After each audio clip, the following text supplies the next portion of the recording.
अपनी भाषा बचपन से जो बोलते हैं, या तो क्षेत्रीय भाषा है, भीली होगी, बारेली होगी, या हिंदी हमारी भाषा है। लेकिन कई बार जब मेडिकल इंजीनियरिंग की पढ़ाई अंग्रेजी में होती है तो गांव में रहने वाले बच्चे अंग्रेजी का उतना ज्ञान न होने के कारण पीछे रह जाते हैं। अंग्रेजी और बुद्धि का कोई संबंध नहीं है विद्वता का। अंग्रेजी अंग्रेजों की भाषा है, लेकिन ज्ञान तो हिंदी में। एक बच्चे का मेडिकल कॉलेज में आदिवासी बच्चा एडमिशन हुआ, पहले साल के बाद उसने पढ़ाई छोड़ दी। तो मैंने उससे पूछा, बेटा पढ़ाई क्यों छोड़ी? तो उसने कहा कि मामा हम तो हिंदी में समझते हैं क्योंकि हम इंटीरियर के गांव में पैदा हुए। मैं प्रदेशवासियों को बधाई देना चाहता हूं। बरसों से जो अवैध कॉलोनी का दंश भुगत रहे थे, उन अवैध कॉलोनियों को वैध करके 35 लाख लोगों की जिंदगी सरकार ने बदली है। मैं उनको भी बहुत बहुत बधाई और शुभकामनाएं देता हूं। वहां सारे विकास के काम संपन्न हो सकेंगे, सारी सुविधाएं मेरे भाई और बहनों को मिल सकेंगे। मैं प्रदेशवासियों को बधाई देना चाहता हूं। बरसों से जो अवैध कॉलोनी का दंश भुगत रहे थे, भोपाल वासियों को तो फायदा होगा ही। इंदौर के बारे में इंदौर में मैं चर्चा करूंगा, लेकिन मुझे बताते हुए प्रसन्नता है कि हम मेट्रो को केवल भोपाल सिटी तक नहीं छोड़ेंगे। अभी भोपाल में चलेगी, फिर मंडीदीप तक बढ़ाएंगे और इधर बैरागढ़ होते हुए सीधे सीहोर ले जाएंगे। जनता को अधिकतम सुविधाएं देना।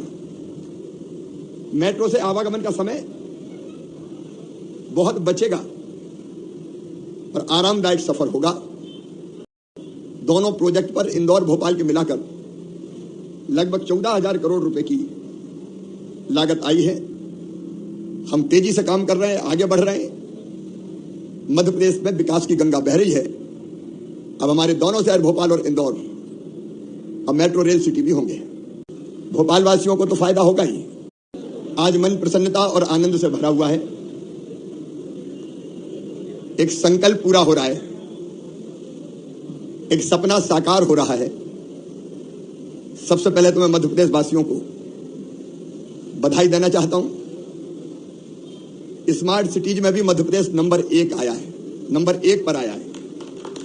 हम स्वच्छता में नंबर 1 पे आए, हम जल संरक्षण में नंबर 1 पर आए और अब स्मार्ट सिटीज के प्रोजेक्ट के क्रियान्वयन में और सारे पैरामीटर्स पर इंदौर नंबर 1 है, मध्य प्रदेश नंबर 1 है।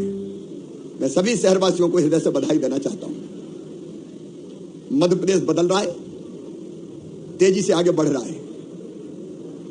हमने सपना देखा था यहां 2016-17 कॉलोनियों को वैध घोषित करने का कार्यक्रम है और केवल अवैध कॉलोनी नहीं, एक काम और किया हमने। मेरे गरीब बहनों और भाइयों, हमारा सपना है, हमारी हसरत है कि हर गरीब के पास अपना एक मकान होना चाहिए। बड़ी बिल्डिंग ना हो, लेकिन छोटा सा घर तो होना चाहिए। बताओ, होना चाहिए कि नहीं? जोर से बताओ। मकान हमारा बुनियादी अधिकार है। गांव में मकान प्रधानमंत्री आवास योजना के अंतर्गत बन रहे हैं, लेकिन गांव के लोग भी सुने और शहर के लोग भी सुने हमारा संकल्प कि जिनके पास गांव में रहने की जमीन भी नहीं है, घर छोटा। मेरे गरीब बहनों और भाइयों, जमीन इतना टुकड़ा तो हो कि जिसमें बच्चे कह सके ये मेरा घर है, ये मेरा प्लाट है। भगवान ने इतना तो अधिकार दिया जब इस धरती पर पैदा किया, तो इतना हक तो गरीबों का भी है। और इसलिए गांव में भी हम प्लाट देंगे और शहरों में प्लाट उतने नहीं मिलते, इसलिए 2 तरह के काम करेंगे। एक, जहां जहां प्लाट संभव है वहां प्लाट देने की कोशिश करेंगे और इसलिए कई लोगों को पट्टा देने का काम कर रहे हैं ताकि गरीब को पट्टा मिल जाए और वो जमीन उसकी अपनी हो जाए। बोलो, पट्टा देना चाहिए कि नहीं? और दूसरी चीज, जहां जितनी जमीन नहीं है वहां हम मल्टी स्टोरी बनाएंगे, मतलब बहुमंजिला मकान, और मकान में गरीब को फ्लैट देंगे, रहने के लिए फ्लैट देंगे।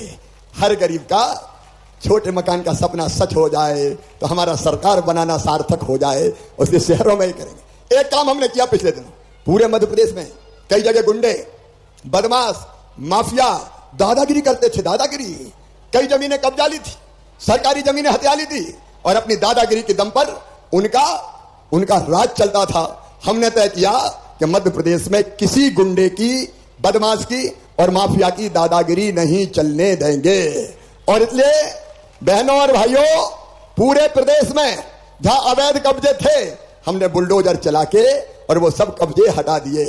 बताओ, बुलडोजर चला के अच्छा किया कि नहीं किया? भारतीय जनता पार्टी की सरकार है, जो एक तरफ कॉलोनियों को वैध करने का काम भी कर रही है ताकि आप अनाधिकृत कॉलोनी में रहने वाले नहीं किए जाए। आज पूरे प्रदेश में मुझे बताती हूँ खुशी है, 2,792 कॉलोनियों में 30 लाख लोग निवास करते थे, उनकी सब कॉलोनी वैध किया जा रहा है। जबलपुर नगर निगम की भी 39 कॉलोनियों को वैध किया जा रहा है। अब आप अवैध कॉलोनी में नहीं रहते, अब वो आपका अपना घर है, उसकी रजिस्ट्री हो सकती है, वहां पानी आएगा, वहां बिजली आएगी और आप प्रेम से और आराम से रहेंगे। ऐसे सभी 2,792 कॉलोनी के बहनों और भाइयों को, 30 लाख बहनों और भाइयों को मैं बहुत बहुत शुभकामनाएं देता हूं, बधाई देता हूं। जाओ अब वैध कॉलोनी में शांति।